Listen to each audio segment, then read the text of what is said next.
Hello mga kumarites, happy Friday. Mapapa-thanks God it's Friday na nga ako pero may pasok pa pala kami bukas. At syempre mag-grand opening na nga pala itong SM City Santo Tomas, Batangas, kaya naman napabidyo ako. Kaya naman tamang-tama yung mapapera dyan, pwede na kayong sumugod dito. Ngayon nga po palang araw ang grand opening itong SM Santo Tomas, Batangas. Kagabi ko nga pala yan na videohan, kaya naman ayan ang itsura niya kapag gabi. Sa labas pa nga lang ay maganda na, ano pa kaya pagpasok mo sa loob. Ano nga natin yan papasyalan pag may pera na nga tayo, mahirap naman pumunta yan kapag wala kang pera. Dito nga sa amin ay malapit din ng SM pero hindi naman ako laging laman ng SM. Isa pa nga ay baka nga makasagi ka ay wala nga tayong ibayad. Pero nakikita ko nga sa Facebook ay napaka-aesthetic nga ng loob nito. Kakaiba nga siya sa lahat ng SM na nakita ko. Kaya naman ano pang inaantay nyo, sumugod na kayo dito sa SM City Santo Tomas, Batangas. Magdala na nga rin kayo ng madaming pera dahil panigurado mabubutas ang mga bulsa ninyo. Dahil ayoko pa nga mabutas ang aking bulsa ay saka na tayo pupunta dyan. At isa pa nga ay wala nga din bubutas. Nakakatakot din naman talagang pumasyal sa SM. Dapat talaga lagi kami dalang pera. Pero tamang-tama din nga to sa summer at pwedeng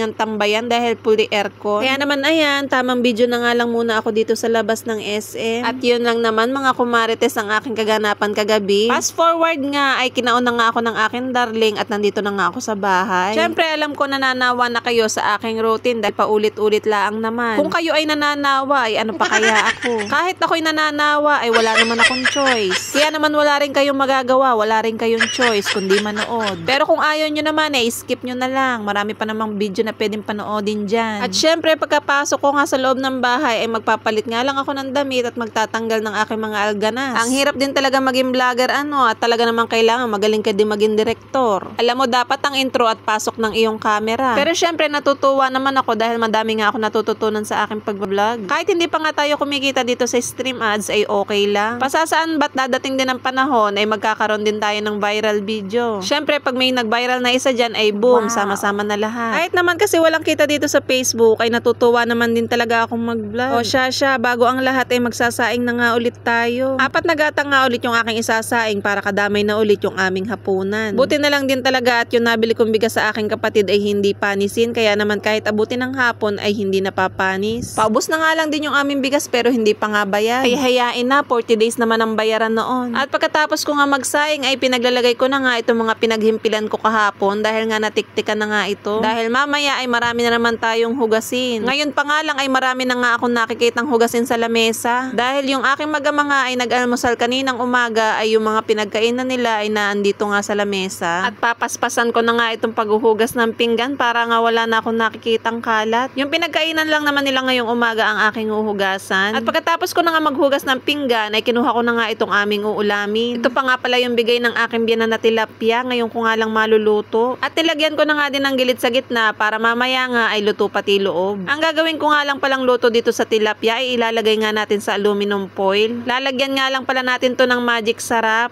At syempre babalik ta rin natin pati yung kabila ay lalagyan natin. Lalagyan nga din natin ito ng langis magkabilaan para naman hindi masyadong dry yung ating tilapia. Para nga pala siyang inihaw na tilapia pero sa air fryer nga natin siya lulutuin. Napakabait naman din talaga ng aking biyanan dahil nga pati ulam ay binibigyan kami. Ay halos lahat nga ng eco bag ng aking biyanan ay nasa akin na, hindi ko pa nga nasasauli. Naiipunan na nga din kami ng eco bag dahil nga kakapadala ng inay. Ito pa nga yung bigay ng inay nung isang araw kaya naman tamang-tama may uulamin kami ngayon tanghali. Niluto ko na nga yung 3 tilapia para nga mamayang hapon ay kadamay na ang aming ulam. At ayan mga kumarites, ilalagay na nga natin sa ating air fryer. Pinagkasya ko na nga yung 2 dyan para iisang init na. Tinodo ko na nga ang pihit dito sa ating air fryer para mabilis maluto. At kung titingnan nyo nga dito sa taas ng aking air fryer ay may nakalagay na instruction. Yung isda nga ay pwede mong lutuin ng 10 minutes to 13 minutes. At dapat ay naka 200 Celsius nga siya. Pero ang ginawa ko nga ay nasa 30 minutes. Pero okay na din yon para lutong-luto yung ating isda. At ayan mga kumarites, tumunog na nga itong ating air fryer kaya naman titingnan na natin. First time ko nga pala magluto nito sa air fryer mga kumarites. Sabi lang kasi ng katrabaho ko ay masarap nga daw magluto ng isda dito sa air fryer kaya naman na yan, tinesting ko nga. Dahil halos araw-araw nga daw ay isda ang kanilang ulam at napakalambot naman daw talaga ng isda pagka niluto mo dito sa air fryer tapos may foil. At ayan mga kumarites, titikman ko na nga kung masarap. At syempre, unang tikim.